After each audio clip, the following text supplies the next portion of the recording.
ये भी हमने कर लिया था, ये भी हमने कर लिया था, ये रह गया। ये सारे पास पेपर्स हैं भाई, जो ऊपर तुम्हें दिए थे, सारे के सारे पास पेपर्स हैं।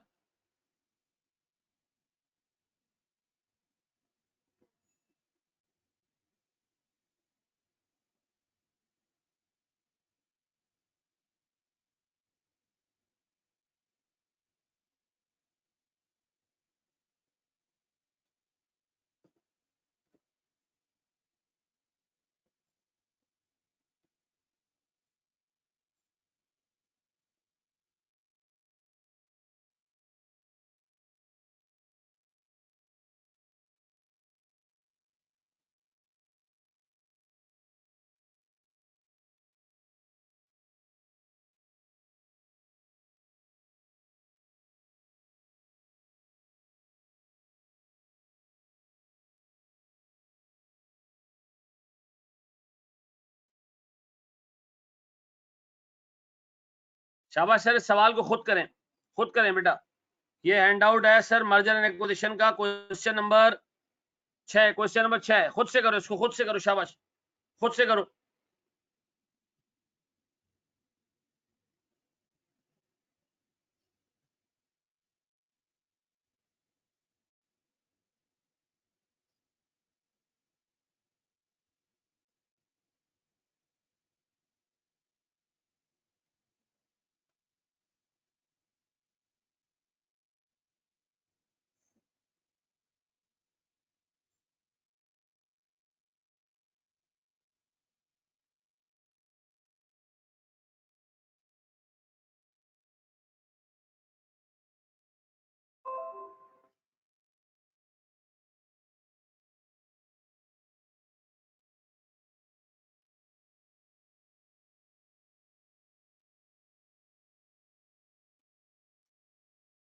क्वेश्चन नंबर 6 खुद से करो इसको, खुद से करो, शाबाश, फिर मैं करा रहा हूं, खुद से करो।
जी जनाब।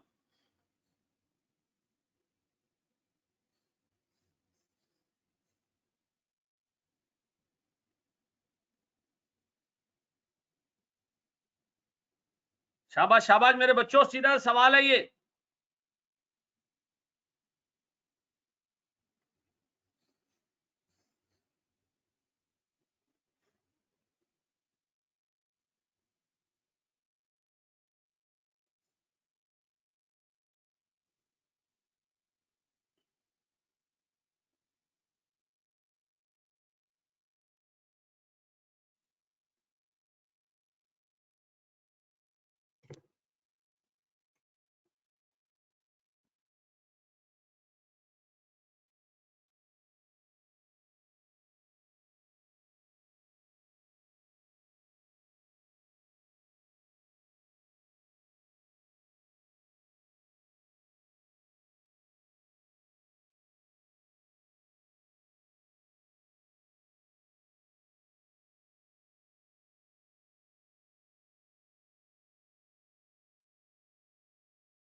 शाबाश शाबाश शाबाश मेरे बच्चों, शाबाश।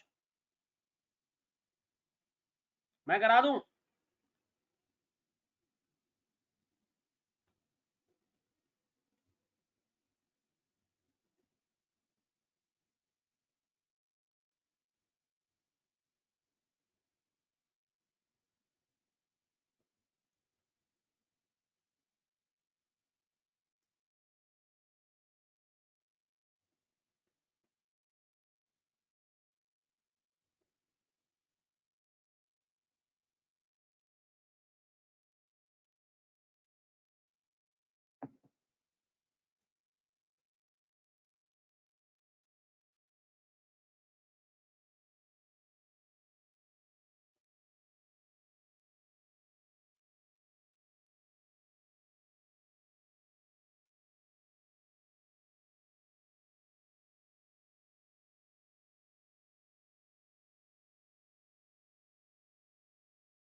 जी मेरे बच्चों, मैं कराऊं इसको?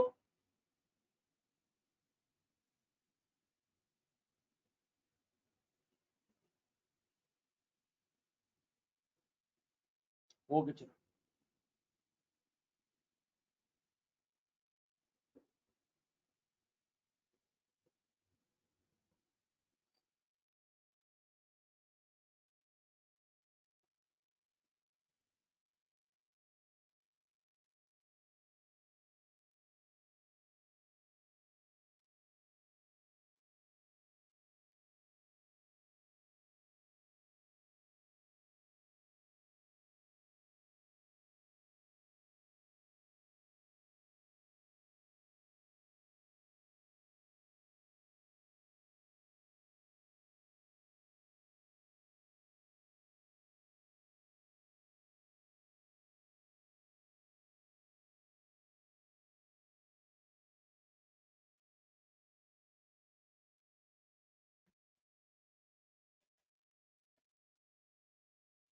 खुशी तो रास न आई, मजा तो बस गम में आता है।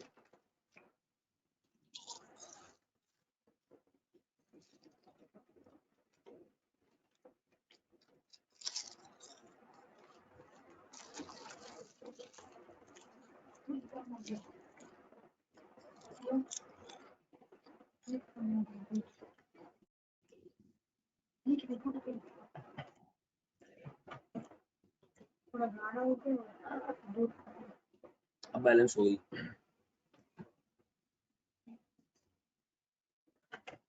तो बात सुनो, खाने में क्या है? हाँ? आए बना क्लास खत्म करके आइसक्रीम खाने चलो। चलिए।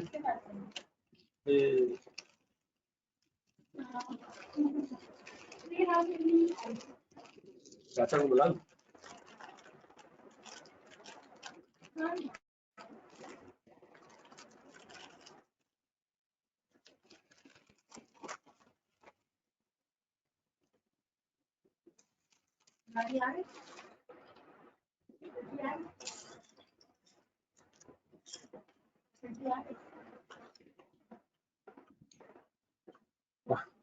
कह रहे हैं दुकानें जल्दी बंद हो जाएंगी।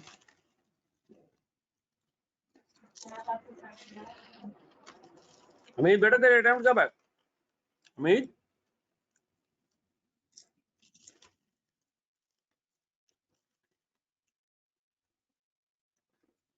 ओहो,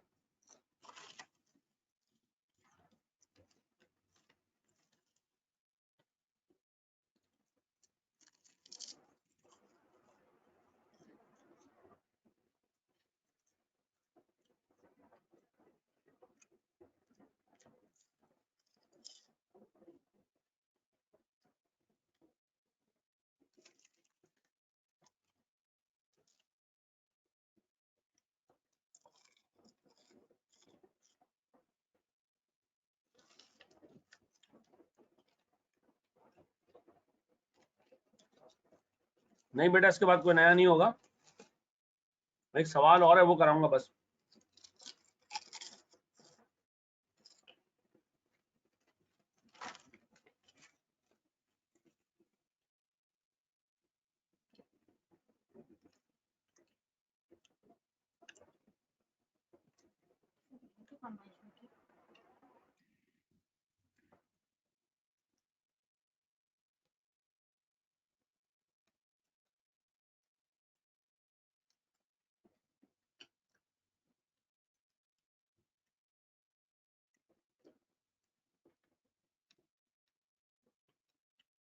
जी मैं करा दूं।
जी मेरे बच्चों में कराऊं।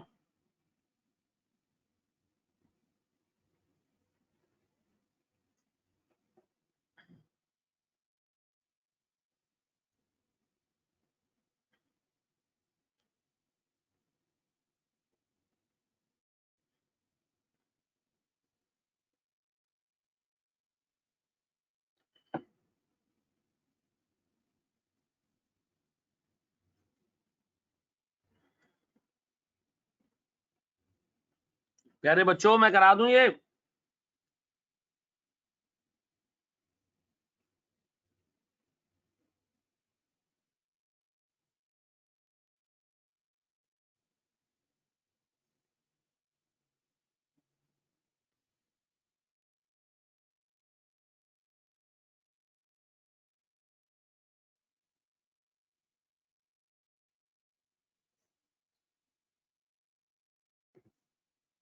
चलो इसको मैं करवा रहा हूँ, यहाँ देख लो। अच्छा चलो ले लो, 2 मिनट ले लो और ले लो शाबाश, मैं रुका हूँ शाबाश। भाई कुछ 4-5 लोग कर रहे हैं जो बोल रहे हैं 2 मिनट दे दें, 2 मिनट दे दें, या सिर्फ बैठे हुए कि मैं करवा दूं।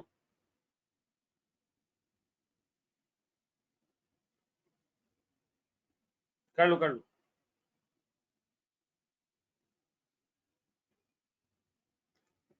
दुलाश्रफ बेटा तुम्हारा अटेम्प्ट कब है? आज आज जैन आज डाल दूंगा, आज डाल दूंगा, आज इंशाल्लाह आज डालना शुरू करूंगा। यार मैं बहुत थका हुआ हूँ, पिछले 8-9 दिन से मैं लगातार जाग रहा हूँ। आज की क्लास लेने की यकीन करो हिम्मत नहीं थी मेरे अंदर।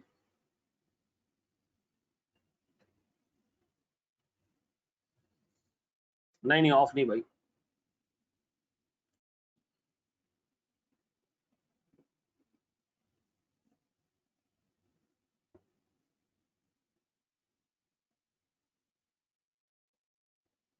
जज़ाकल्लाह जैन। अच्छा भाई जो भी तैयारी करो, आप लोग किसी जगह पे कोई मसला है, ठीक है ना, आप मुझे कांटेक्ट कर लें, या तो मैं उसको ऑन देन एंड देयर जवाब दे दूंगा, ठीक है ना। कोई वॉइस नोट छोड़ना होगा वॉइस नोट छोड़ दूंगा।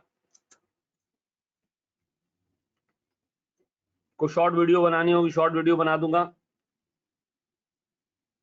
ठीक है ना, तो पूछते रहना।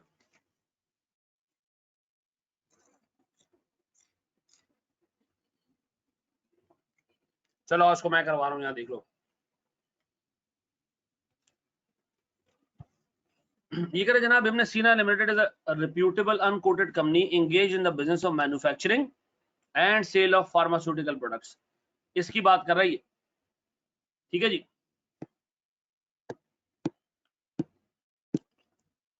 सामने का ठीक है भाई। फिर वो कह रहा है जनाब it is presently considering a proposal to acquire Alberuni pharmaceutical limited, ये रहा, ठीक है ना, एपीपीएल, ठीक है, wholly owned subsidiary of Alberuni international. ISL ने इसको खरीदना है, ठीक है जी।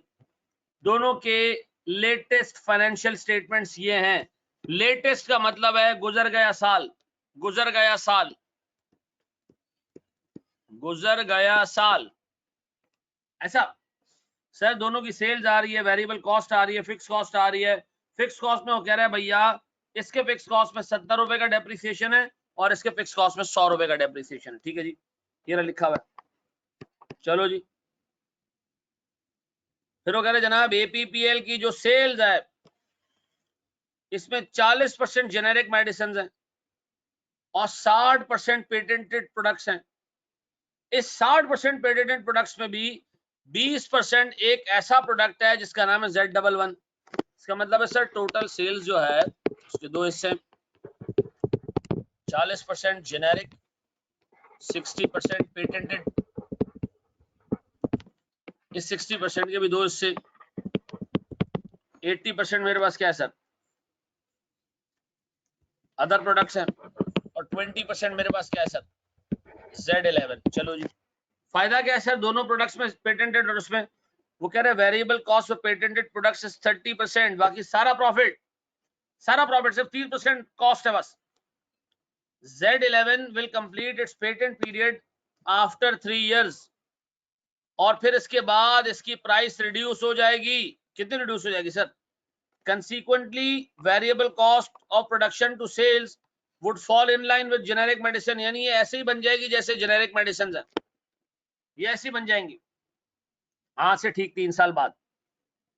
अच्छा जी,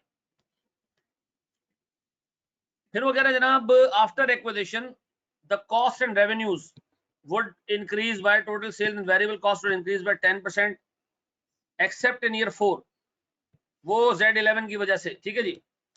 fix cost other than depreciation would grow by 5% और नेक्स्ट 5 ईयर्स से ग्रो करता रहेगा।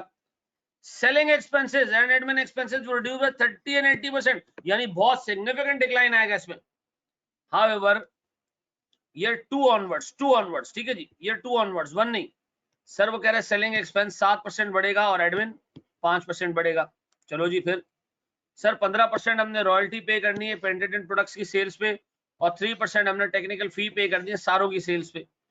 वो कह रहे हैं फ्री कैश फ्लोज 3% से ग्रो करेंगे आफ्टर ईयर 5। चलो जी, सर वो कह रहा है कि जनाब हमने इस इश्यू को फाइनेंस करना है 10% लोन के ऊपर, लेकिन वो कह रहा है आप इस प्रोजेक्ट को डिस्काउंट करें 20% के रेट से। सर अब मुझे एक बात बताएं, इसमें लंबी चौड़ी इंफॉर्मेशन आ गई है, एक एक करके हम सबको ग्राउंड करते हैं आहिस्ता आहिस्ता, है बोले तो पढ़े। पहले मुझे बताएं सर ब्रेकअप क्या है सेल्स का, शाबाश, सेल्स का ब्रेकअप क्या है?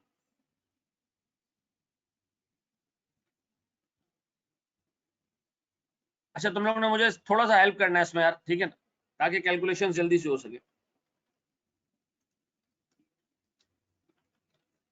मुझे बताएं सर मेरे पास 1 2 3 4 5, ठीक है, मैं आपसे एक चीज जानना चाह रहा हूं,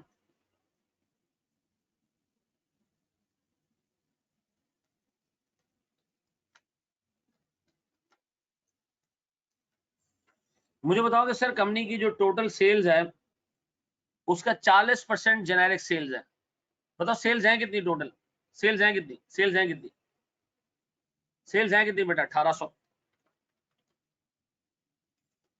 ये करंट ईयर में 1800 थी और इस 1800 में से कितने 40% जेनेरिक सेल्स है, ठीक है। फिर पेटेंटेड है अदर्स, वो कितनी है सर? अदर पेटेंटेड 1800 के 60% का 80%, ठीक है जी, ऐसे ही है। और सर मेरे पास पेटेंटेड Z11, सर ये है मेरे पास 1800 के 60% का 20%, डन। यही है भाई, यही है, ऐसे ही है कुछ। मैं इसके आगे लिख देता हूं 40%, 60 का 80%,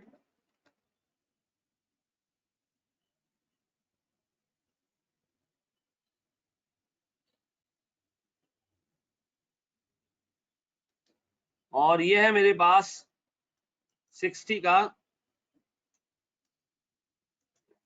20%। बेटा इसमें किसी को कंफ्यूजन है? वो कह रहा है ये जो जेनेरिक सेल्स हैं ये हर साल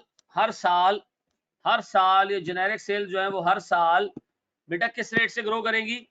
वो कह रहे हैं जेनेरिक सेल्स हर साल total sales would grow by 10%। Sir सब 10% से बढ़ेंगी, मल्टीप्लाई बाय 1.1, ये भी 10% से बढ़ेंगी, ये भी 10% से बढ़ेंगी, लेकिन ये ईयर 3 के बाद रुक जाएंगी, ये ईयर 3 के बाद रुक जाएंगी टिल ईयर 4। इसमें किसी को कोई कंफ्यूजन?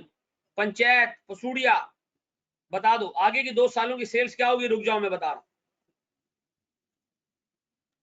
सवाल में वो कह रहा है भाई Z11 की पेटेंट्स खत्म हो जाएगी ईयर 3 के एंड में, ठीक है जी, इसकी पेटेंसी खत्म हो जाएगी ईयर 3 के एंड में, ठीक है जी, यही है, यही है, यही है, यही है। अब आओ जरा सर वेरिएबल कॉस्ट की बात करो।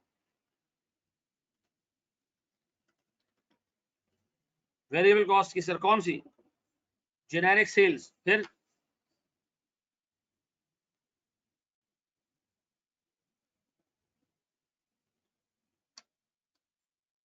पेटेंटेड प्रोडक्ट्स, फिर बताओ पेटेंटेड, और उसके बाद हमारे पास कौन था सर? Z11। मुझे बताएं सर जो पेटेंट वाली प्रोडक्ट्स हैं इनकी वेरिएबल कॉस्ट कितनी है सर?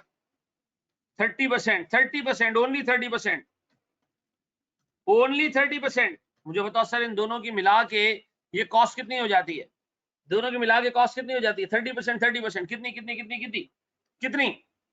बोलो बेटा 30 कितनी मिला के कितनी होगी बेटा? ये हो गया गालिबन 324। अच्छा मुझे बता टोटल वेरिएबल कॉस्ट है कितनी सर यहाँ पे? सर 630। अब मुझे बता 630 में से अगर 630 में से सिर्फ Z33 की बात करें ना, बाकी की तो बात नहीं कर रहा, ओवरऑल पेटेंट की भी ले सकते हो, कोई मसला नहीं जी। मुझे बताएं सर मैं क्या करूं जनरल की? सर 630 मेरे पास टोटल वेरिएबल कॉस्ट है, इसमें से ये पेटेंटेड सेल्स की प्राइस हटा दूं, ये कितना रह जाएगा? जेनेरिक सेल्स आ जाएंगी।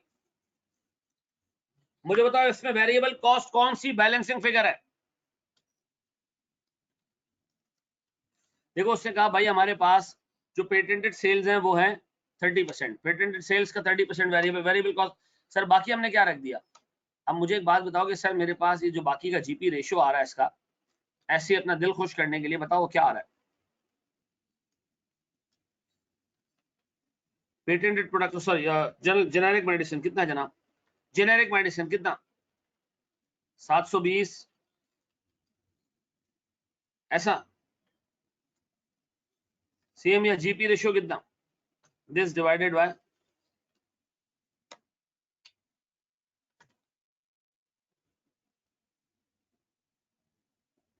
यह है मेरे बच्चों, यह है मेरे बच्चों, यह है मेरे बच्चों, यह है जीपीआईएस का पक्का। अब बताओ मेरे बच्चों, मैं अगर एक काम करूं, मैं अगर एक काम करूं सर पेटेंटेड प्रोडक्ट और इसकी जो सेल्स है इसको ले जाऊं आगे। अब 2 मिनट रुकना, मुझे बताओ सर एक पॉइंट के बाद गौर से देखना, मुझे बताओ, जो चौथे साल की सेल्स आएंगी कैसे आएंगी, बताओ चौथे साल की सेल्स कैसे आएंगी, मुझे बताओ सर। चौथे साल की सेल्स ऐसे आएंगी कि ये 1.1 से ग्रो कर रहा है। मुझे एक बात बताओ, कहाँ गया भाई,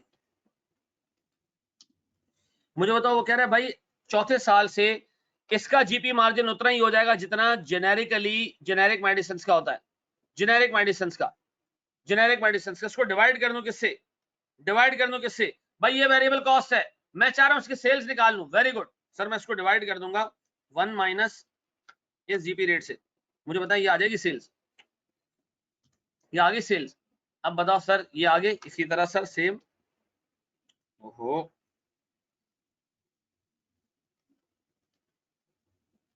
ये आ गई सर आखिरी साल की, क्या हो गया भाई, आगे सर ये ऐसा है। मुझे बताओ सर हमने क्या किया, अब बताओ सर इसका जीपी रेशियो कितना है, जीपी रेशियो कितना देखें इस साल। चौथे साल सर मेरे पास कॉस्ट आ रही थी 95, उसने कहा भाई इसका जीपी रेशियो उतना ही हो जाएगा जितना एक नॉर्मल मेडिसिन का होता है। तो सर मैंने इसका जीपी रेशियो 57.5 कर दिया, कॉस्ट आ रही थी 95। तो मुझे बताओ सर मैं क्या करूं, उसको डिवाइड कर दूं किससे, वेरिएबल कॉस्ट रेशियो से। सर ये आ गई मेरे पास सेल्स अगले साल की, ऐसा है। अब बताएं सर, मेरे पास सारे एसेस में सबसे इंपॉर्टेंट चीज थी ये सबसे इंपॉर्टेंट चीज थी, सबसे इंपॉर्टेंट चीज, ऐसा। अब बताएं सर, अगर मैं आपसे पूछूं आगे के खर्चे हम देख लें या ये अब्सॉर्ब करना है, किसी को भी इसमें कोई कंफ्यूजन है तो पूछ ले।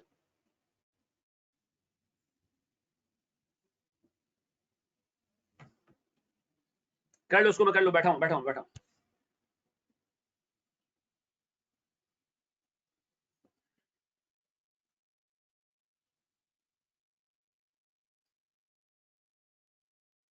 414 कैसे है, कौन था 414, कौन सा बेटा 441, कौन सा 414, कौन सा मोहम्मद अली,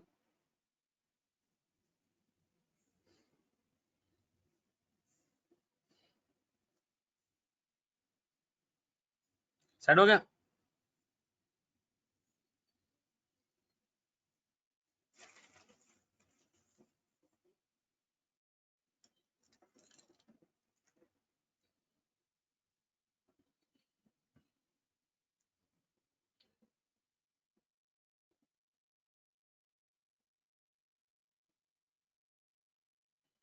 बढ़िया हम आगे दोस्त।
ये मेरे बच्चों, बड़े मांगे सर 223 कैसे आया, दोबारा हसन बताते हैं। देखो मुझे एक बात बताओ, यहां तक इस पॉइंट पे आके ना हसन इन्होंने कहा कि भाई अब हमने इसको जेनेरिक करना, जेनेरिक जेनेरिक जेनेरिक, ठीक है। जेनेरिक का मतलब ये कि अब इसमें वही प्रॉफिट मार्जिन होगा, 70% प्रॉफिट मार्जिन नहीं होगा, अब इसके अंदर नॉर्मल वाला प्रॉफिट मार्जिन होगा। अच्छा नॉर्मल वाला प्रॉफिट मार्जिन है कितने का सर? नॉर्मल वाला प्रॉफिट मार्जिन है 57.5 का। अब बताओ सर 95 रुपीज की कॉस्ट हो तो बताओ मैं उसको कितने रुपए में बेचूं कि उसका नॉर्मल प्रॉफिट मार्जिन है, ठीक है ना।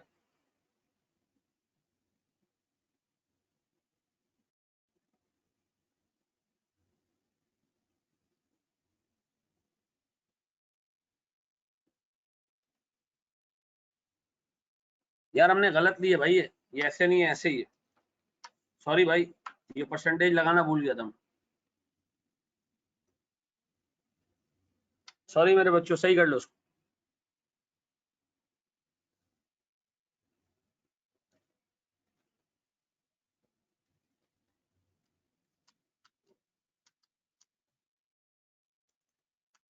सारी कॉस्ट 10% बढ़ेगी, सही कर लो उसको।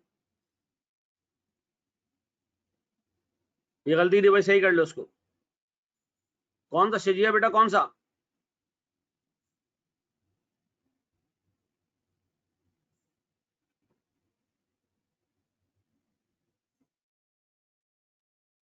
सारी कॉस्ट 10% से बढ़ रही है जी। वो गलत लिंक लग गया था, लिंक गलत लग गया था। हाँ यहाँ देख लो हसन, मुझे एक बात बताओ, पहले ये जो सेल्स आ रही है पहले Z18 की, यहाँ देख लो ये कॉस्ट है, ये सेल्स का 30% है। तो अगर इसको मैं 0.3 से डिवाइड करूं तो हम देखो सेल्स पे जा रहे हैं, ये कनेक्ट हो रहा है, ये कनेक्ट हो रहा है नहीं हो रहा है, यहाँ देख लो ये हो रहा है नहीं हो रहा है, ये बता हो रहा है, ये हो रहा है नहीं। Z11 का जीपी रेशियो 70% है, ऐसा है या नहीं ये बताओ मुझे। बेटा मेरी बात समझ आ रही है ऐसा नहीं, मैं दोबारा रिपीट करूं यार? हाँ या ना में तो जवाब दे दो। अब मुझे एक बात बताओ, वो कह रहा है अगले साल ये रेशो, अगले साल ये रेशो, सर इसको ऐसे कर लें, मुझे बताएं सर मेरे पास कॉस्ट रेशो और जीपी रेशो, चलो खुद बताओ मुझे बताओ सर मेरे पास कॉस्ट रेशो 30% है और जीपी रेशो 70% है। किसका हसन, किसका हसन, ये रेशो किसका है 30 और 70? पेटेंटेड प्रोडक्ट्स का, ऐसा? मुझे बताओ सर मेरे पास जीपी रेशो यहां कितना है सर? मुझे बताओ ये किसके रेशियोज हैं?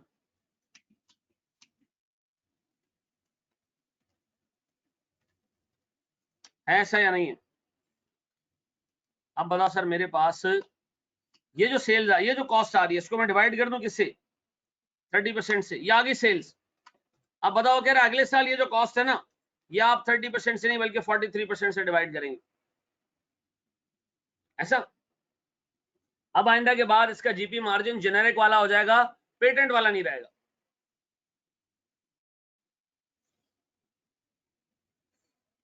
क्लियर है?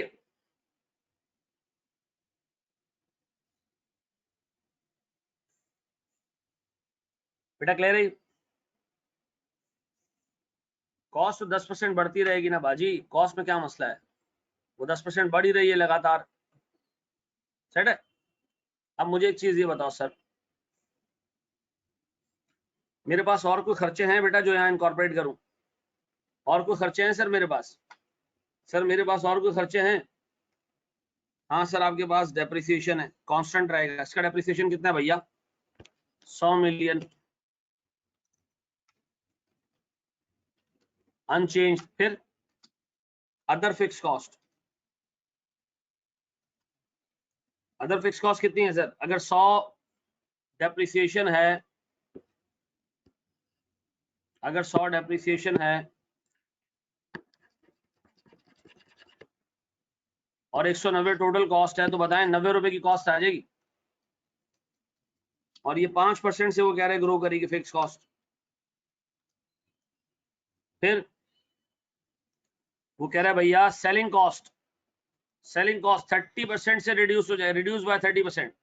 सेलिंग कॉस्ट है कितनी सर 360, 30% से कम हो जाएगी।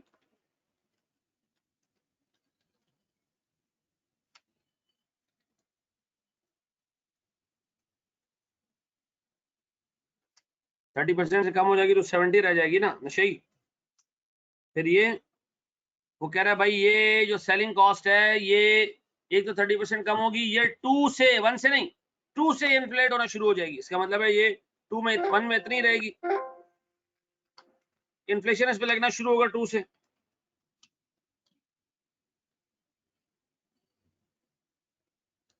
यही है, सेकेंड ईयर से इन्फ्लेशन लगना शुरू होगा। एडमिन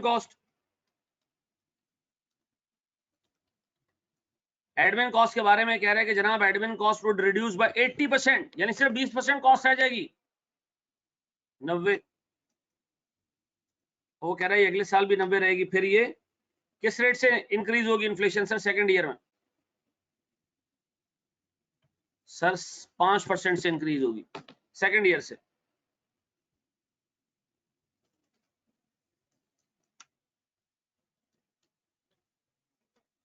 एडमिन कॉस्ट के बाद मेरे बच्चों, सेलिंग कॉस्ट के बाद मेरे बच्चों, हाँ जी, ये कह रहा है भैया हमारे पास रॉयल्टी है 15%, 15% रॉयल्टी है सर, रॉयल्टी 15% पेटेंटेड प्रोडक्ट्स पे रॉयल्टी। Z11 पे, Z11 में सिर्फ 3 साल की रॉयल्टी होगी। इस सेल्स का 15%, लेकिन बस इससे आगे नहीं, इससे आगे नहीं, यहाँ कोई रॉयल्टी नहीं, यहाँ कोई रॉयल्टी नहीं। और सर पेटेंटेड अदर प्रोडक्ट्स में सेल्स का 15%।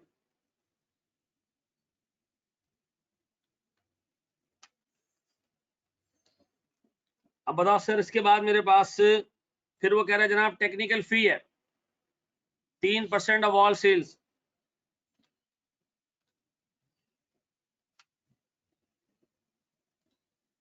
सारी सेल्स का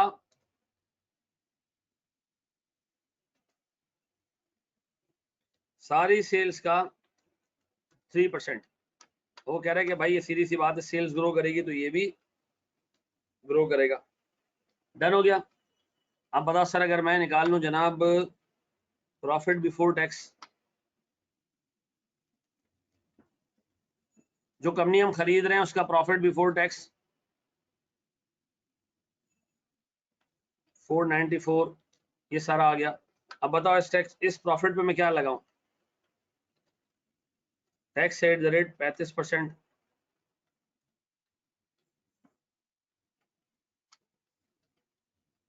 अब बताएं मैं डेप्रिसिएशन ऐड बैक कर दूं?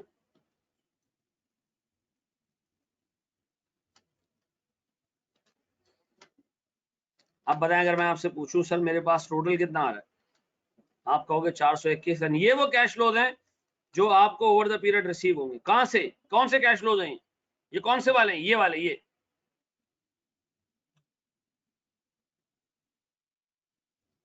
अब बताएं इनकी प्रेजेंट वैल्यू निकाल लूं सर 20% रेट से। सर 20% कहां है? वो कह रहा है जनाब हमारा कॉस्ट ऑफ कैपिटल 20% है।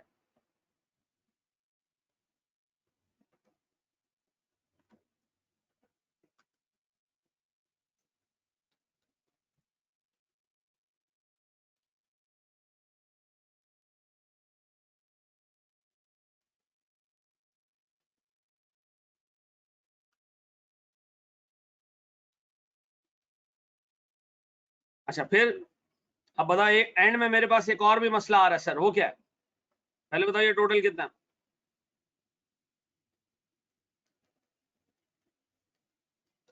अब बताओ एक परपिचुटी भी है। वो कह रहा है जो 5th ईयर के कैश फ्लोज हैं,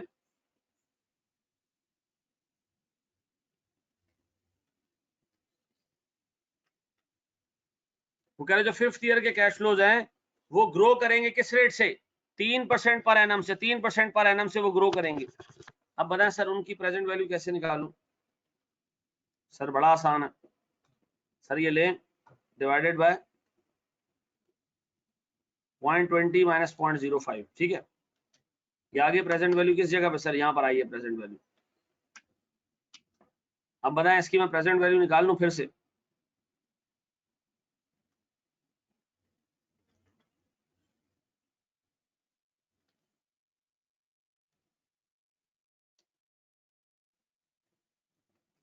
बताएं सर हमारे पास टोटल ये आगे सर मार्केट वैल्यू। अगर हमें डेट की इंफॉर्मेशन गिवन है तो हम माइनस करके, जी जनाब,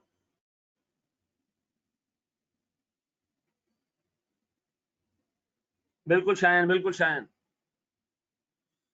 पूछो पूछो पूछो। ये जीरो क्यों नहीं लिया? ये तो गुजरा हुआ साल है ना भाई, ये तो हमने सिर्फ सामने रखा ताकि हम प्रोजेक्शंस कर सकें। चलो मेरे बच्चों, शाबाश शाबाश शाबाश, 2 सवाल और निकल आएंगे।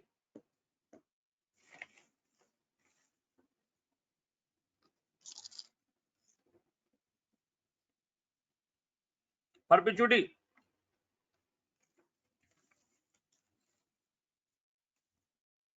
लिखा हुआ है ना सवाल में, 30% कम करना है।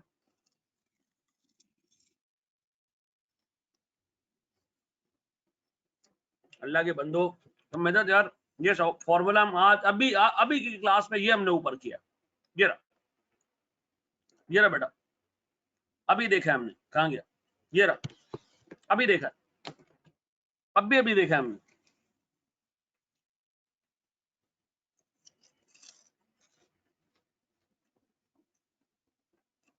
अभी हमने देखा। मैंने क्या किया, मैं दोबारा लिख देता हूं। मैंने क्या किया सर, मैंने ये उठाया 280, सॉरी 699। मैंने कहा ये वो कैश फ्लो है जो आगे के सालों में चलता रहेगा, divided by 20% minus growth rate. Sir इससे आया 4663, लेकिन ये क्या है, ईयर 4 के एंड में आया 4663 divided by 1 plus 20% raise to the power 4। ये करोगे तो ये प्रेजेंट वैल्यू आ जाएगी। सही है जी, बड़े हम आगे दोस्त।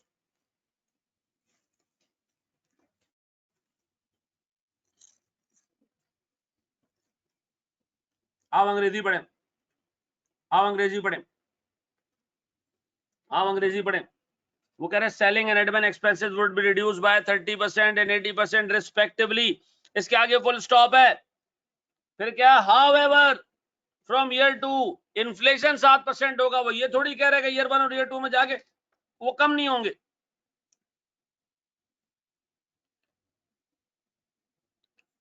सेट है। वो कह रहा है भैया अगले, जब तुम इसको वो कर दोगे, एडजस्ट कर दोगे, अगले साल कम हो जाएगा। ईयर 0 तो हमने लेना भी नहीं है ना। क्या वैल्यूएशन में ईयर 0 ले रहा हूं मैं? नहीं, इग्नोर।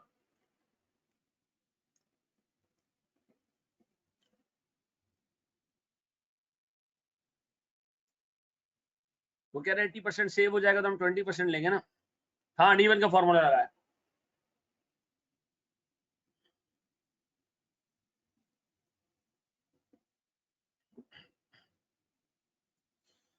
ये मेरे सामने खुला हुआ है, बताओ मैं किसको चेंज करूं?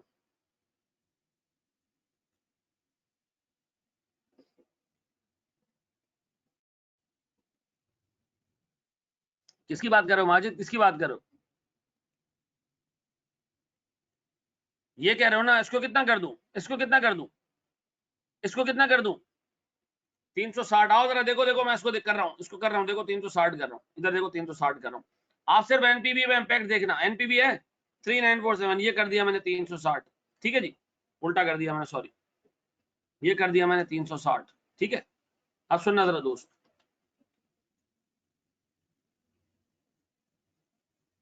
ये कर दिया मैंने 360, कर दिया। कितना बड़ा इम्पैक्ट है एनपीवी पे? ये कर दिया मैंने 90। क्या इम्पैक्ट आया बताओ?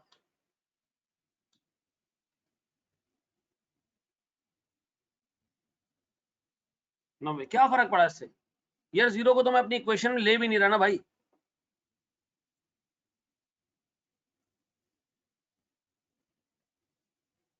सेठ जी आगे बढ़े हम दोस्त।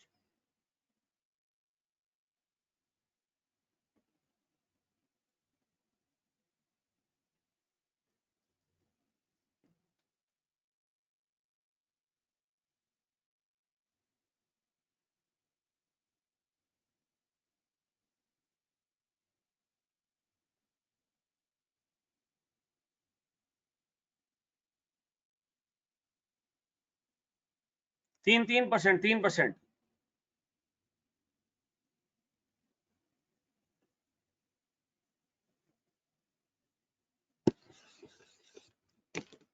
सही है जी, बढ़ जाए आगे हम। अबे यार मोहम्मद अली, अभी तुम्हारे सामने कैलकुलेट किया मेरी जान मैंने, ये ईयर 3 नहीं है, ईयर 4 है।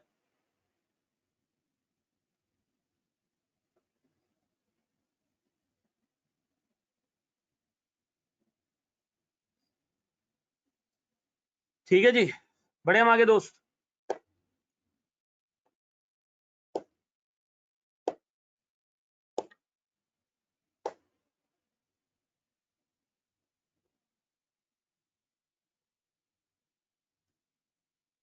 आओ बेटा अखरोटों, यहाँ देखो, तमाम अखरोटों से गुजारिश है जो अभी नशा करके जागे हैं, यहाँ देख लें।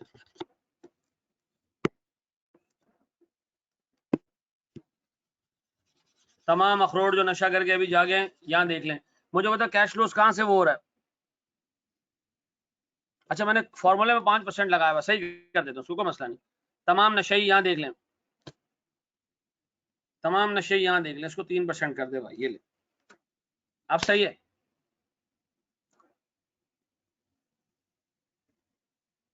कंक्लूजन कुछ नहीं, उससे बिड प्राइस मांगी थी हमने, निकाल के दे दी भाई, कंक्लूजन नहीं है। अब आ गया, बिड प्राइस उससे मांगी थी कि बिड प्राइस निकाल के दे दो, बताओ कितने में खरीदूं ये एंटिटी। सर आप 3682 से ज्यादा में नहीं खरीदिएगा, क्योंकि इससे ज्यादा आप कमा नहीं पाएंगे। जी जनाब, बड़े मांगे दोस्त।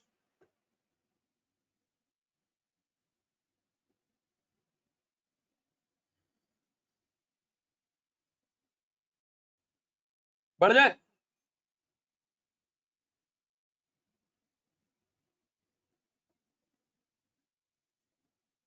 क्या हम आगे बढ़े।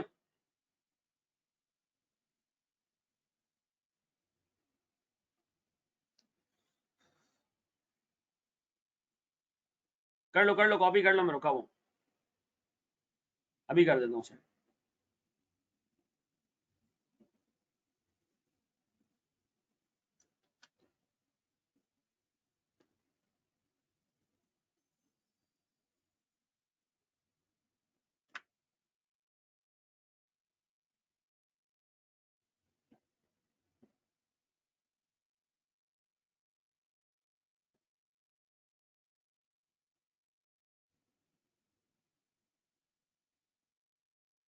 चार साल 4 साल।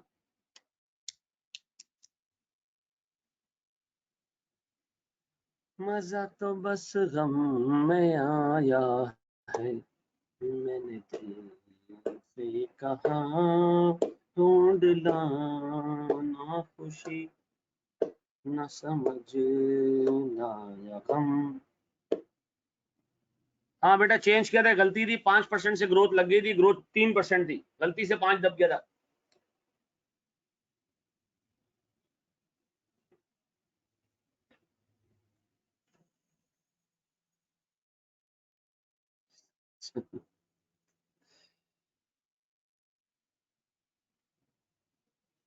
या रसूल अल्लाह तेरे।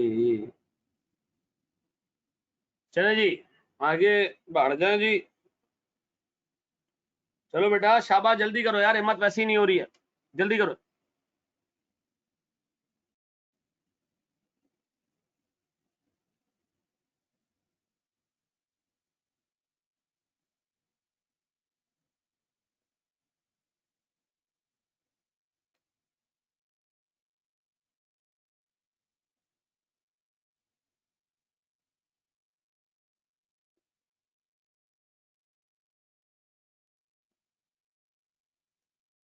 चले जी सर, मैं आपको एक छोटी सी वीडियो दिखा रहा हूं, आप वो वीडियो देखें और फिर हम उस पर बहस करते हैं, ठीक है।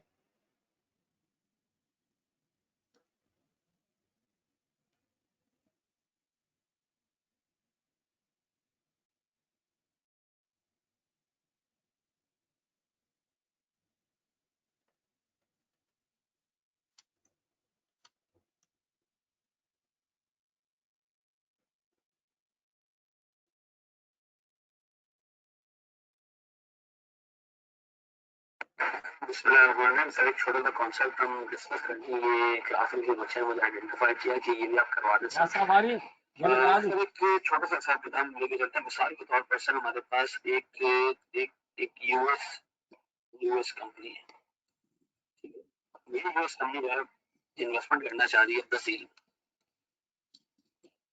तो सीधी सी बात है सर, ब्राजीलियन मार्केट एक ऐसी मार्केट है जो डेवलपिंग मार्केट है, इमर्जिंग मार्केट है, ठीक है ना। जबकि यूएस की जो मार्केट है वो डेवलप्ड है। डेवलप्ड मार्केट में रिस्क कम होते हैं और डेवलपिंग मार्केट में रिस्क, पॉलिटिकल रिस्क है और सारी चीजें जो है वो ज्यादा है, ठीक है जी। तो एक इशू है जो हमेशा रहेगा कि ब्राजील में सर इन्वेस्ट करने में रिस्क ज्यादा है। सर ब्राजील में अगर हम पैसे इन्वेस्ट करेंगे तो जैसे सीएपीएम का जनरल फंक्शन देखते हैं, सीएपीएम का रेट हम यूज करते हैं जनरल डिस्काउंटिंग के लिए। तो sir RF plus RM minus RF into beta. अब ये आपका risk premium for investment in study market. Sir risk जो है ना वो डेवलप्ड मार्केट में पैसा इन्वेस्ट करने का, लेकिन सर ब्राजील तो एक अंडर डेवलप्ड या डेवलपिंग इकोनॉमी है, तो क्या करें सर? तो सर वो देखेंगे कि हम एक फैक्टर में इस फंक्शन में और ऐड करेंगे। वो फैक्टर क्या है सर? अब सीएपीएम का फंक्शन ऐसे कैलकुलेट होगा, सीएपीएम का रिटर्न बराबर है RF plus RM minus RF. एक तो ये आ गया हमारे पास sir premium, country risk premium into beta, ठीक है जी। देखो मैं इसको एक्सप्लेन करता हूँ। एक यूएस कंपनी है, वो ब्राजील में पैसा इन्वेस्ट करना चाह रही है, ठीक है। अब ब्राजील में जो पैसा इन्वेस्ट करने जा रहे हैं हम, सीधी सी बात है सर, यूएस एक डेवलप्ड कंट्री है। ब्राजील में जो है वो पॉलिटिकल रिस्क है, इकोनॉमिक रिस्क है, कैपिटल डालेंगे, पैसा फंस सकता है, बहुत सारी पंचायतें। अच्छा, आमतौर पे सर हमारा जो सीएपीएम का फंक्शन होता है केई निकालने के लिए, वो होता है RF plus RM, sorry RF plus RM minus RF into beta, ठीक है जी। अब एक छोटा सा फैक्टर हम और ऐड करेंगे इसके अंदर, that is country risk premium. अब बताओ कंट्री रिस्क प्रीमियम ऐड करने से क्या केई बढ़ जाएगा या कम हो जाएगा? ये बताओ, केई बढ़ जाएगा या कम हो जाएगा? बताओ, केई बढ़ जाएगा या कम हो जाएगा?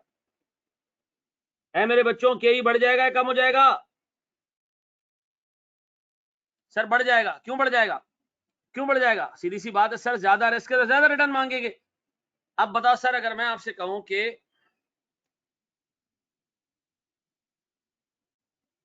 मेरे बच्चों कि एक डेवलप्ड मार्केट में इन्वेस्ट करने का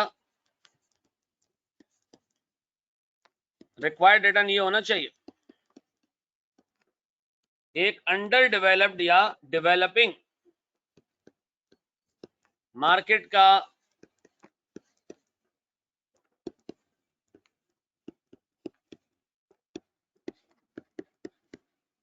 ये होना चाहिए CRP is country risk premium. Country risk premium, country risk premium, कौन सा प्रीमियम? Country risk premium. अब बताओ सर, मैं अगर आपसे पूछूं, आप किसी बाहर मुल्क में पैसा इन्वेस्ट करने जा रहे हो और वो बाहर वाला मुल्क, वो दूसरा मुल्क, सर वो जो है वो रिस्की है, वो ज्यादा रिस्की है आपसे, तो बताओ अब आप सीएपीएम के फंक्शन से नहीं जाओगे बल्कि उसमें क्या ऐड करोगे? Country risk premium. ऐसा है? ऐसा है मेरे बच्चों? ऐसा है कि नहीं? ऐसा है कि नहीं? पहले इसको यहां तक कॉपी करो, पहले इसको यहां तक कॉपी करो, फिर मैं एक स्टेप आगे लेके जा रहा हूँ। शाबाश यार, जवाब तो दे दिया करो, बंदे की लाल पीली हो जाती है यार आंखें, आप जवाब ही नहीं दे रहे हो तो।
हाँ जी, बढ़िया हम आगे दोस्त।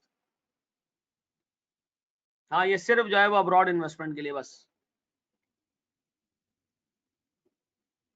नहीं, पाकिस्तान में रहते हो, पाकिस्तान में रहते हुए क्यों वो करोगे, इसी कंट्री रिस्क प्रीमियम मांगोगे?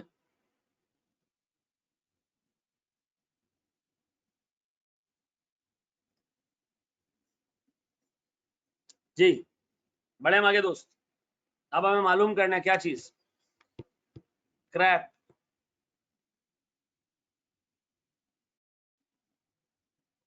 अभी तो आप डेवलपिंग मार्केट में आप बैठे हो, तो आप तो अपने मार्केट में इन्वेस्ट कर रहे हो ना, आपका आरएम और आरएफ उसी को रिफ्लेक्ट कर रहा है ना बाजी।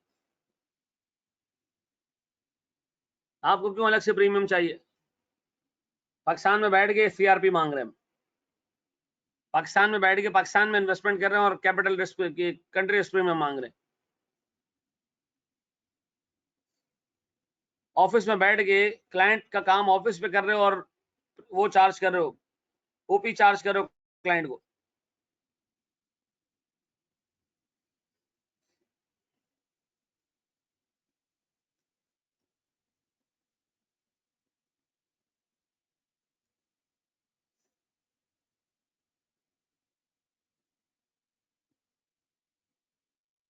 जी जनाब, बढ़े आगे हम, बढ़े हम आगे। आओ सर, कंटिन्यू करो, कंटिन्यू। अभी कैसे मालूम होगा? सर हम करेंगे ये कि हम ये देखेंगे कि क्या ब्राजीलियन गवर्नमेंट ने कोई यूएस डॉलर बॉन्ड इश्यू किए जिनको यूरो बॉन्ड्स कहते हैं। सर ये हर गवर्नमेंट ने, वो नियरली हर एक गवर्नमेंट ने यूएसए में अपने ये बॉन्ड इशू किए होते हैं जो यूएस डॉलर बॉन्ड होते हैं, यूएस डॉलर डिनोमिनेटेड। ठीक है, अब सीधी सी बात है, यूएस डॉलर डिनोमिनेटेड बॉन्ड अगर एक ब्राजीलियन गवर्नमेंट इशू करेगी तो उसका रेट यूएसए में जो अपनी गवर्नमेंट ने ईबल इशू किया उसके मुकाबले में ज्यादा होगा। बेटा ये बहुत ही पुरानी वीडियो है। ट्रेजरी बॉन्ड इशू किया उसका रेट है कोई 9.2%। ठीक है, जैसे यूएस गवर्नमेंट ने अपने भी बॉन्ड इशू किए, ठीक है, अपने भी यूएस डॉलर बॉन्ड इशू किए जिसको हम टी-बिल्स कहते हैं। सर इनका यील्ड है 4.7%।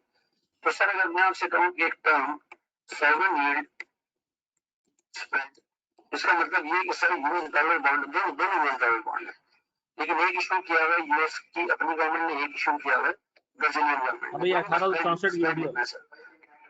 स्प्रेड है 9.2% माइनस 4.7%। और 2 मिनट बनता है कोई 4.5%। अब देखिए क्या ये इफेक्टिवली है ना, तो चाहिए कंट्रीज प्रीमियम नहीं सर, ये भी कंट्रीज प्रीमियम नहीं है क्योंकि बॉन्ड्स के मार्केट का डिफरेंस है। अब मुझे इसको फर्दर एडजस्ट करना पड़ेगा। अब मैं देखता हूँ कि सर मेरे पास standard deviation of equity market in Brazil. Sir मैं ये देखना चाहता हूँ कि ब्राजील की इक्विटी मार्केट कितनी ज्यादा वॉलेटाइल है, ठीक है जी, और साथ में मैं ये भी देखना चाहता हूँ कि standard deviation of Brazilian bonds यानी यूएस डॉलर बॉन्ड जो उन्होंने इशू किए इनका स्टैंडर्ड डिविएशन क्या, ये कितने रिस्की है। सर मिसाल के तौर पर ब्राजील की जो इक्विटी मार्केट है उसका स्टैंडर्ड डिविएशन है कोई 34%, extremely risky. At the same time जो ब्राजीलियन यूरो बॉन्ड है जो उसने यूएस डॉलर में इशू किया उसका स्टैंडर्ड डिविएशन 18%। 4.5% का ये सॉवरेन यील्ड स्प्रेड आ रही है, जो एक्स्ट्रा रिटर्न मिल रहा है इन्वेस्टर को मिलना चाहिए। सर अगर वो ब्राजीलियन यूरो बॉन्ड खरीदे तो ये बहुत सिक्योरिटी में इन्वेस्टमेंट है, लेकिन सर हम तो ब्राजील में एक चलिए यहाँ देखो सर, मैं इसको एक्सप्लेन कर रहा हूँ। फिगर्स चाहिए थी, मिल गई। क्वेश्चन तो फिगर्स चाहिए थी मुझे। यहाँ देख लो, इधर देख लो। मुझे एक बात बताओ सर, मेरे पास ये है ब्राजील, यह यूएसए, ठीक है ना, और ये ब्राजील है, हम यूएसए को सीधे हाथ पे बना देते हैं। ये ब्राजील है, ये यूएसए। मुझे बताओ यूएसए में यूएस डॉलर बॉन्ड्स मिलते हैं? यूएसए में यूएस डॉलर बॉन्ड मिलते हैं नहीं मिलते हैं? यूएसए में यूएस डॉलर बॉन्ड मिलते हैं नहीं मिलते हैं? जैसे पाकिस्तान में टी बिल्स मिलते हैं इसी तरह यूएसए में अपनी। अच्छा मुझे एक बात बताओ, इस बॉन्ड पे, इस बॉन्ड की बैकिंग पे कौन बैठा हुआ है? इस बॉन्ड की बैकिंग पे कौन बैठा हुआ है? इस बॉन्ड की बैकिंग पे कौन बैठा है? किसने इशू किए हैं? यूएस गवर्नमेंट ने। क्या इस पे डिफॉल्ट हो सकता है? क्या इस पे डिफॉल्ट हो सकता है? नो। अब सर ब्राजील को भी पैसे चाहिए, ब्राजील आया, उसने यूएसए से पैसे उधार लिए, यूएसए में खड़े हो गए यूएस डॉलर्स बॉन्ड इशू कर दिए ताकि यूएसए वालों से पैसे लेके अपने मुल्क जाए और वहां बिजनेस करे। मुझे बताएं सर, ये जो ब्राजीलियन गवर्नमेंट है, इसने जो यूरो डॉलर बॉन्ड इशू किए हैं, जिसको यूएस डॉलर बॉन्ड हम कह रहे हैं, सर क्या इन दोनों का रिटर्न बराबर होगा? बताओ इस बॉन्ड की बैकिंग पे कौन खड़ा है? बताओ इस बॉन्ड की बैकिंग पे कौन खड़ा है? इस बॉन्ड की बैकिंग पे कौन खड़ा है? इस बॉन्ड की बैकिंग पे कौन खड़ा है? ब्राजील खड़ा है। अच्छा, ब्राजील की तो अपनी करेंसी भी नहीं है, तो ब्राजील तो डिफॉल्ट भी कर सकता है। यूएसए की तो अपनी करेंसी है, तो छाप के दे देगा। अब बताओ, मैं आपसे कहता हूं जनाब, इसका रिटर्न है 9.2%। कहां गया सर? ये वाला बॉन्ड दे रहा है 9.2% जो ब्राजीलियन गवर्नमेंट ने इशू किया है, और हमारा वाला बॉन्ड दे रहा है 4.7%, यानी जो यूएस डॉलर में इशू हुआ है, यूएस गवर्नमेंट ने इशू किया है। मुझे बताओ दोनों में फर्क क्यों है? दोनों दोनों यूएस डॉलर्स बॉन्ड्स हैं, दोनों यूएस डॉलर्स हैं। एक का रेट कम, एक का रेट ज्यादा, क्यों? एक का रेट कम, एक का रेट ज्यादा, क्यों? सर नहीं, सीधी सी वजह सर, एक इशू किया यूएस गवर्नमेंट ने, एक इशू किया ब्राजीलियन गवर्नमेंट ने। दोनों देखो यूएस डॉलर बॉन्ड है। मुझे पता है दोनों अगर डिफॉल्ट कर गए, एक के लिए आपको जाना पड़ेगा ब्राजीलियन गवर्नमेंट से पैसे लेने। सर डॉलर उसकी करेंसी नहीं है, डॉलर उसकी करेंसी नहीं है। फिर रिपीट कर रहा हूं, बताओ यूएस गवर्नमेंट ने यूएस डॉलर बॉन्ड इशू किए, ये वाले। अगर इस पर डिफॉल्ट हुआ, क्या इन्वेस्टर को अपने पैसे वापस मिल जाएंगे? क्या इन्वेस्टर को अपने पैसे वापस मिल जाएंगे? क्यों यार? अजीब अखरोट लोग हो यार। सीधी एक सिंपल सा एक बात है, आप बीच में यार उठ के जाते रहोगे तो नहीं होगा ना। मुझे एक बात बताओ मेरे बच्चों, एक है ब्राजील वगैरह और एक है यूएसए हरामखोर। सेठ जी, ये समझ में आता है ये दो सर्कल किस चीज को रिप्रेजेंट कर रहे हैं? और कुछ नहीं, ये दो मुल्क है। ऐसा है, यूएसए ने अपने मुल्क में, इन बगैरतों ने यूएस डॉलर बॉन्ड इशू किया है, अपनी करेंसी में बॉन्ड इशू किया हुआ है, जिसका रिटर्न है 4.7 ब्लडी परसेंटेज। ऐसा, ये बात समझ आती है? ये बात भेजे में बैठती है, इतनी सिंपल सी बात ओ लेवल्स के बच्चे को भी समझ में आ जाएगी। ये आया भिखारी, इसने कहा भाई मैं भी यूएसए में भीख मांगूंगा, इसने भी एक बॉन्ड इशू कर दिया, यूएस डॉलर बॉन्ड। अब एक यूएसए का इन्वेस्टर है, वो पागल हो गया, वो कह रहा है मेरी गवर्नमेंट भी यूएस डॉलर बॉन्ड इशू कर रही है, ब्राजीलियन गवर्नमेंट भी यूएस डॉलर बॉन्ड इशू कर रही है, दोनों एक जैसे, क्या दोनों का रिटर्न बराबर होना चाहिए? क्या दोनों का रिटर्न बराबर होना चाहिए? नहीं होना चाहिए। क्यों? क्यों नहीं होना चाहिए यार? सीधी सी बात है, इस भंगी की करेंसी थोड़ी है डॉलर। कल अगर डिफॉल्ट कर गया ब्राजील के, अपने खाला के घर से ला के देगा पैसे। यूएसए की कंपनी, यूएसए की तो मुल्क में जो डॉलर डिनोमिनेटर बॉन्ड है, यूएसए की तो अपनी करेंसी है ये। सर तो ब्राजीलियन गवर्नमेंट इस पे 9.2% का रिटर्न दे रही। मुझे बताओ इसमें से क्या है जो समझ में नहीं आ रहा था? इसमें से क्या चीज है? अब बताओ, अगर मैं आपसे पूछूं सर ब्राजीलियन गवर्नमेंट को कितने परसेंट एक्स्ट्रा देने पड़ रहे हैं सर? कितने परसेंट एक्स्ट्रा दे रहा है वो? कितने परसेंट एक्स्ट्रा दे रहा है सर वो? कितने परसेंट एक्स्ट्रा पे कर रहा है? 4.5%। बोर्ड पे देखते रहना। मुझे बताओ, मैं इसको नाम दे रहा हूं सॉवरन यील्ड स्प्रेड। क्या ये कंट्री रिस्क प्रीमियम है? हरगिज नहीं, हरगिज नहीं, हरगिज नहीं। ये डिफरेंस है किसका? ये डिफरेंस है किसका? यूएसए के अपने इशूड बॉन्ड और ब्राजीलियन गवर्नमेंट के इशूड किए हुए बॉन्ड्स का डिफरेंस। ऐसा ऐसा है, ऐसा है कि नहीं? बोलो बगैर दो, बगैर गालियों का काम नहीं होता जी। होता है या नहीं? अब मुझे एक चीज ये बताओ, अगर इसी भिखारियों की लाइन में, इन्हीं भिखारियों की लाइन में अभी पाकिस्तान आ जाए, कहां गया? इन्हीं भिखारियों की लाइन में अभी पाकिस्तान आ जाए, पाकिस्तान का ब्राजील से भी बुरा हाल है, पाकिस्तान भी अगर जाके एक बॉन्ड इशू कर दे यूएसए में, तो बताओ सर उसका रेट ब्राजील से भी ज्यादा होगा या नहीं होगा? ब्राजील से भी ज्यादा होगा या नहीं होगा? होगा या नहीं होगा? होगा या नहीं होगा? अब बताओ सर, मैं आपसे जानना चाह रहा हूँ, यहाँ देखो, यहाँ रुक जाओ, पाकिस्तान को भी निकालो बात। मुझे बताओ सर, ब्राजीलियन गवर्नमेंट को कितने % एक्स्ट्रा देने पड़ रहे हैं डॉलर डिनोमिनेटेड बॉन्ड्स के ऊपर? 4.5%। अब मैंने कहा भाई जो ब्राजील की इक्विटी मार्केट है उसका स्टैंडर्ड डिविएशन 34% है। सर इसका क्या मतलब? इसका क्या मतलब? ब्राजील की इक्विटी मार्केट का स्टैंडर्ड डिविएशन 34%, इसका क्या मतलब? रिस्क है भाई 34%, ऊपर नीचे हो सकती है। अच्छा, ब्राजील की बॉन्ड मार्केट का जो यूएस डॉलर बॉन्ड है इसका स्टैंडर्ड डिविएशन 18%, इसका मतलब समझते हो? रिटर्न हम दे रहे हैं 9%, लेकिन सर ऊपर नीचे हो सकता है 18%। ये क्यों यार? सीधी सी बात है, एक इंतहाई रिस्की कंट्री है ब्राजील, उसने अपनी करेंसी के अलावा एक दूसरी करेंसी में बॉन्ड इशू किए हुए हैं, तो सर उसको तो ठीक ठाक जो है वो उसका रिटर्न ऊपर नीचे हो सकता है, सर डिफॉल्ट कर सकता है वो। अब बताएं सर, मैं आपसे जानना चाह रहा हूं, ये 4.5% किस मार्केट के रेट्स का डिफरेंस है? डेट मार्केट या इक्विटी मार्केट? डेट मार्केट या इक्विटी मार्केट? ये यूएसए और ये दोबारा देख लो बेटा, क्या ये इक्विटी होती है? बॉन्ड इक्विटी होती है?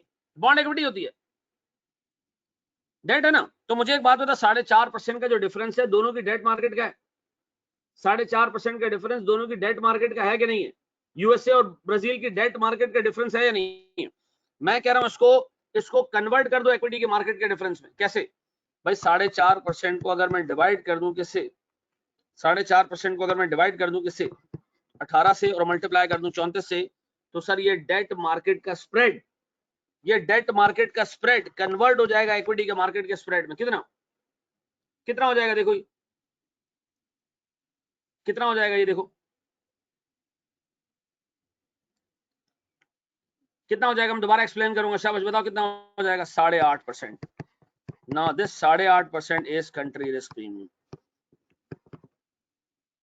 मुझे एक बात बताओ सर, दोनों का डेट मार्केट का डिफरेंस कितने का? यूएसए और आपकी यूएसए और ब्राजीलियन गवर्नमेंट में यूरो डॉलर बॉन्ड में स्प्रेड कितने का है? यूरो डॉलर बॉन्ड का स्प्रेड कितने का है? कितने का है? 4.5%। 4.5% बोर्ड पे 4.5%।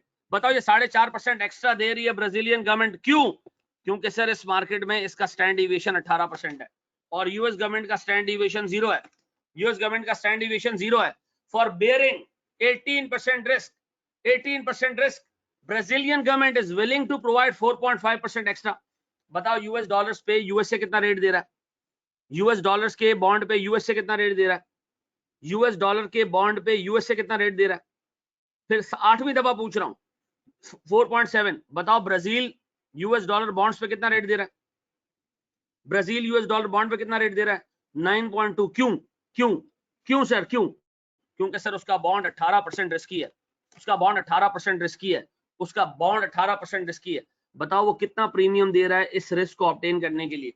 बताओ वो कितना प्रीमियम दे रहा है इस रिस्क को बेयर करने के लिए? बताओ Brazilian government US dollar bond पे कितना रिटर्न दे रही है इस रिस्क को बेयर करने के लिए? एक्स्ट्रा रिटर्न दे रही है। बताओ बताओ बताओ मेरे बच्चों, शाबाश। अबे नशइयों, चरसियों, मैं फिर एक चीज रिपीट कर रहा हूं, हिरवंशियों फिर एक चीज रिपीट कर रहा हूं। सर यूएसए में अपने बॉन्ड्स पे यूएसए 4.7% का रिटर्न देता है। वहां ब्राजील भीख मांगने आता है, वो कहता है मैं भी यही वाला बॉन्ड दे रहा हूं। हम ब्राजील को कहते हैं ये तेरी करेंसी थोड़ी है बगैर, तू कैसे बॉन्ड इशू कर सकता है? भाई वो कह रहे हैं मुझे इंटरनेशनल लेवल पे जो है वो बॉन्ड इशू करना अलाउड है। सर वो आगे यूएसए में बॉन्ड इशू करता है, सर उसको 9.2% पे ये बॉन्ड मिलता है, 9.2% पे जो है वो बॉन्ड खरीदे जाते हैं। मुझे बताओ सेम यूरो डॉलर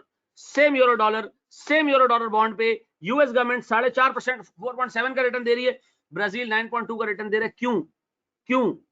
बॉन्ड एक जैसे हैं दोनों के, क्यों? Sir there is an 18% chance that Brazil का यूएस डॉलर बॉन्ड डूब जाएगा। There is an 18% chance that Brazil का यूएस डॉलर बॉन्ड डूब जाएगा। इसलिए Brazilian government is willing to pay 4.5% extra. ऐसा है कि नहीं? ऐसा है कि नहीं? अब बताओ, अगर मैं आपसे पूछूं प्यारे भाई, ये जो 4.5% एक्स्ट्रा मिल रहा है कितने % रिस्क लेने के लिए मिल रहा है? ये 4.5 एक्स्ट्रा मिल रहा है कितने % का रिस्क लेने के लिए मिल रहा है? 18%। मुझे एक बात बताओ, ऊपर जो सीएपीएम का फंक्शन है वो इक्विटी मार्केट के लिए, डेट मार्केट के लिए। ऊपर जो सीएपीएम का फंक्शन वो इक्विटी मार्केट के लिए, डेट मार्केट के लिए। सीएपीएम का फंक्शन सर के निकालने के लिए आता है, केडी निकालने के लिए आता है?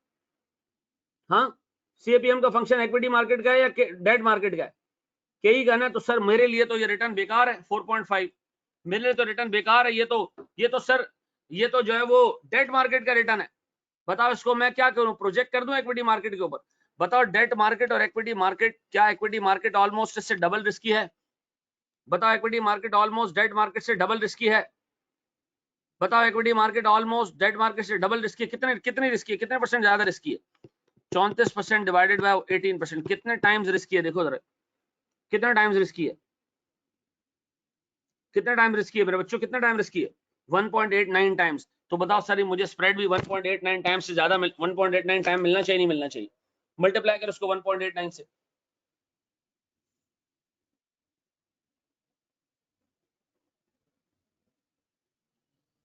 अब बताओ मैं क्या कह रहा हूं, कंट्री रिस्क प्रीमियम कितना है जनाब?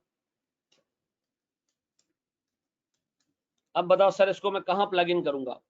मैं करूंगा RF plus RM minus RF plus CRP, और इस पूरे को ब्रैकेट से मल्टीप्लाई करूंगा बीटा से। ऐसा बताओ हमने 4.5 को 8.5 क्यों बनाया? बताओ हमने 4.5 को 8.5 क्यों बनाया? बताओ हमने 4.5 को 8.5 क्यों बनाया? बताओ हमने 4.5 को 8.5 क्यों बनाया? तुम लोग ने जवाब देना, मैं जूते मारूंगा तुम लोग को, शाबाश। इसलिए कि सर हमें इक्विटी मार्केट का रिटर्न चाहिए था, वो डेट मार्केट का स्प्रेड है। हमें इक्विटी का रिटर्न चाहिए था, वो डेट मार्केट का स्प्रेड है, तो हमें उसको इक्विटी में कन्वर्ट करना पड़ा। अब सही है, आप कर लोगे हैं? चलो कॉपी भी कर लो।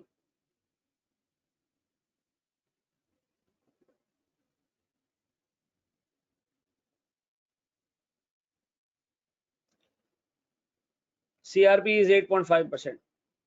यस, नहीं नहीं गुस्सा नहीं, ये प्रेशर डाल के काम करवाया। आप लोग थके हुए थे, मैं भी थका हुआ हूं आज, मुझे खुद को भी गियर अप करना था, लेकिन तुम लोग भी फुल ठंड में बैठे हो हैं, ये वाला मोड लाना पड़ता था थोड़ा सा।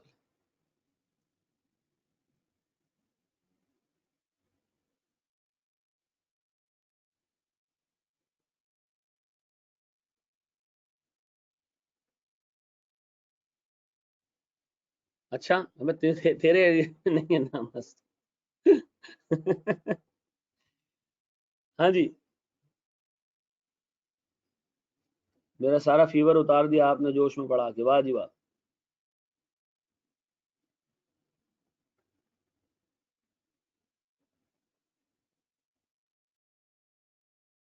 लॉ का कितना रह गया कोर्स?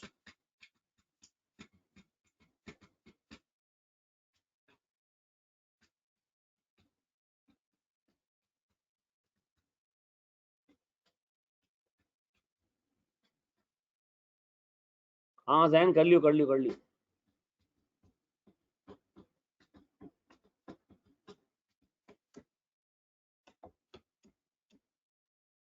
जी मेरे बच्चों हम आगे जाएं, मैं एक सवाल दूं आपको, एक सवाल दूं आपको, हैं? थक गए हो? बस खत्म करें।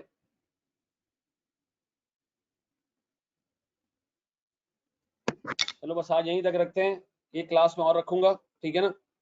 उसमें मैंने फॉरेन करेंसी इन्वेस्टमेंट अप्रेजल कराना है और एक इनडायरेक्ट फ्यूचर्स कराना है, ठीक है? और अभी तक के सारे पीडीएफ एक साथ दे देता हूँ आज, ठीक है? सारे पीडीएफ एक साथ दे देता हूँ, ठीक है? अच्छा मेरी बात सुनो यार, मेरी बात सुनो, मेरी बात सुनो, मेरी बात सुनो, एक एक एक पर्सनल फेवर करोगे? एक पर्सनल फेवर करोगे अगर तुम लोग कहो तो? हैं? एक पर्सनल फेवर करोगे? हैं? अच्छा नहीं लग रहा बोलते हुए, लेकिन बोलूंगा मैं, हैं? करोगे? मुझे ना हर एक बच्चा ना 30 सेकंड की एक वीडियो बना के दे, अपनी सेल्फी वाली वीडियो बना के दे। लड़कियां भले जो है वो मतलब सामने ना आए, तो वैसी एक वर्बल वो भेजें, नोट भेजें। लड़के जो है वो प्रॉपर वीडियो बना के दे 30 सेकंड की, कि बीएफडी का बैच कैसा गुजरा उनका, ठीक है? अच्छा गुजरा, बुरा गुजरा, नहीं वॉइस नोट नहीं, मतलब वीडियो, भले शक्ल नहीं आ रही हो आपकी, ठीक है? शक्ल नहीं आ रही, कोई मसला नहीं, लड़कियों की किसी की शक्ल नहीं आनी चाहिए, कोई टेंशन नहीं। तो लड़की नहीं वो करना चाह रही है, बिल्कुल ना, ठीक है? बाकी जो है वो ये मेरी रिक्वेस्ट है, तो मतलब आप लोग मुझे अगले आधे पौने घंटे में अगर दे सकते हो तो बड़ा जबरदस्त हो जाएगा, सबसे कह रहा हूँ।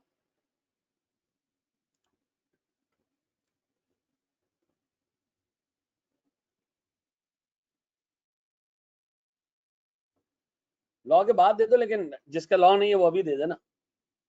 मैं खुद ठीक है जी। थैंक यू वेरी मच यार। मेरा व्हाट्सएप नंबर है 033492666662। ठीक है जी। स्क्रिप्ट बता दें, स्क्रिप्ट आप बस बोल दें कि भाई हमारा जो है वो कोर्स था और कोर्स में हमें ऐसा सर ने पढ़ाया, वैसा पढ़ाया, जो आपका एक्सपीरियंस रहा है। ठीक है जी। और ठीक है, मेरी परसेप्शन ये थी बीएफडी के बारे में, ऐसा हुआ वैसा हुआ। ठीक है जी। बस आप सही, जो आपको बोलना है बेटा, मैं आपको ये कंपेल नहीं कर रहा कि तारीफें करो, जो आपका एक्सपीरियंस रहा है। ठीक है जी। Thank you very much. ओ भाई कोई बकवास नहीं कर देना। चलो अल्लाह हाफिज।